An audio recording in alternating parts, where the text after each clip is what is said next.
What is the criminal process in Texas like? Well, as a general rule, once a person gets arrested and accused of a crime, then soon after that there'll be a case filed with a court of whatever jurisdiction it is, misdemeanor or felony level. Then they'll be given an initial court date. So usually at that initial court date, the person is informing the court of whether or not they've hired an attorney, and the court may inquire, if a person is not, whether or not they may be entitled to a court-appointed attorney. Then, depending on the court and the county, there's probably going to be a series of court dates that progresses from that point on.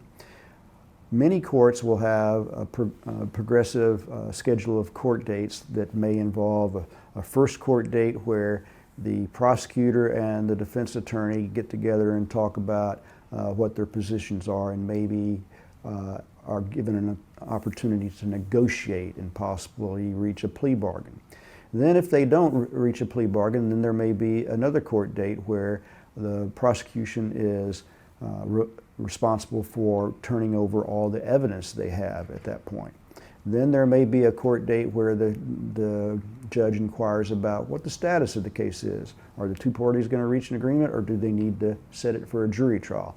Then there may be a jury trial date that's set where the case actually goes to a jury trial. Now, depending on the county or the jurisdiction, there may be a bunch of jury trial court dates before the case actually gets reached, because the court may have so many cases actually pending that it takes a while for Joe Smith's case to actually be reached for trial. Now, in felonies, there may be another part to the process where, after the person is arrested and accused of the crime, there may be a process where the case is pending before the grand jury, and then nothing else happens until the grand jury returns an indictment, if they do. Then there can be a court date and then a series of court dates that lead up to possibly a trial or a resolution by agreement of that case. But grand juries can also decide not to indict a case.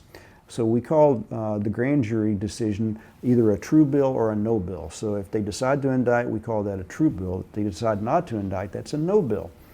The grand jury just decides whether or not there's enough evidence that they think the person ought to stand trial. Some attorneys will tell you that that's the grand jury is deciding whether or not there's probable cause, but the law doesn't state that the grand jury decides whether or not there's probable cause.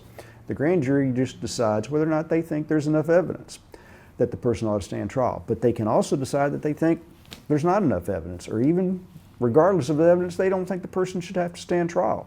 And the grand jury can decide not to indict the case. And then that's like a dismissal and the case is over. So that's just kind of a general overview of the criminal process in Texas.